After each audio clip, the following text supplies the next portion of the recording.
The Harvest Food Cooperative was started in 1971 by health-conscious students at Boston University. Since that time, what used to be cutting edge has gone mainstream, whether in high-end specialty stores or chain supermarkets. That's part of the reason why the Harvest Co-op markets in Cambridge and Jamaica Plain need to raise $300,000 by August. To tell us about a plan to survive and thrive is the outreach coordinator and board member for the markets, Adam Frost. Thank you very much for being with us, Adam. Pleasure. This is not just a store that sells food, it's a co-op. And talk about how you get started. How the co-op got started? How I got involved in it. I got involved in it because my then girlfriend brought me over to it and said, I think you would like this place. And they had a member work program. So you could go, and I worked in the produce department on very early in the morning on Wednesdays. I got to meet all kinds of people, and I got 24% off of my groceries, which meant I could buy organic food comfortably, and that was fantastic. And not only me, but lots of people from lots of different walks of life were there buying organic food and working at the co-op and getting to know each other. There was a mother's bagging group, and some of the people who were in that group, their kids grew up together and they're friends to this day. There was lots of social connections and political connections that were made during that time because people were there at the co-op working together and helping each other. Would you say the contacts there also changed your attitudes about food as well? 100%. When I was working in the produce department, the head of the produce department turned to me and said, do you buy organic food? I said, I don't know what organic food is. And he said, let me tell you a story. And so he told me about the circle of poison. And the circle of poison is this process whereby American manufacturers are allowed to manufacture pesticides that are illegal to be used in the United States because they're known to be harmful, but they're allowed to manufacture them and export them. I find this shocking. They export them to South America, they're put on vegetables and fruits, and then those are imported back into the United States. I know that Senator Leahy tried to pass a law against this and it died in committee. This is something that is just shocking that this is allowed. But the co-op movement was an effort to try to at least create an environment where people could vote with their dollars and say, I don't want to buy stuff like that. I want to buy organic food, which is, and this is before the organic standards, but the organic standards have strengthened it. I want to buy food that is healthy for me. But I'll tell you, I've been grateful to have this organic food for me and my family. But the real reason why I buy organic food and natural food is because of the people who work on the farms. I would never let my kid work on one of these farms and be exposed to this stuff 8 or 10 hours a day. And I feel like a total hypocrite to allow someone else's kid to work there. Since the 1970s, organic and natural has almost become almost like a brand. The chains, if they don't do it, they at least simulate it. What's the difference between simulating and what you're doing? I think the difference, there's a real difference. The co-op is not just a food store.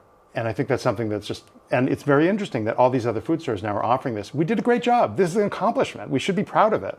This food was not available at Stop and Shop before, and now more and more of it is in demand. And that's because we publicized it. We got people interested in it. But we were never intended to be just a food store. We were a political movement. We were an effort to change the relationship of people to food and to each other. So when you go into a supermarket that's commercially run, that's a for-profit operation, their job is to sell as much as possible. They're very explicit about it. There's no fibbing about it. This is what they do. And I go in there. I was recently diagnosed with diabetes. And so when I go into that store and I see all this food, I say, these people are trying to kill me.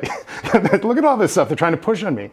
In a food co-op, it's part of your mission to look at the shelves and say, are we helping people's health here? Not look at the shelves and say, how much of this stuff can we push? We have to make a living, and we have to be financially viable. We have to be sensible and earn our money. I totally am in favor of that, and I think it's necessary. But we don't have to have that motivation, and we don't. And a really good food co-op doesn't.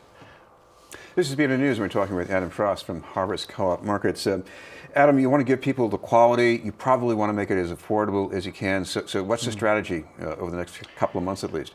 A really key strategy was suggested by one of our new members who used to live in San Francisco, and she belonged to the Rainbow Co-op there.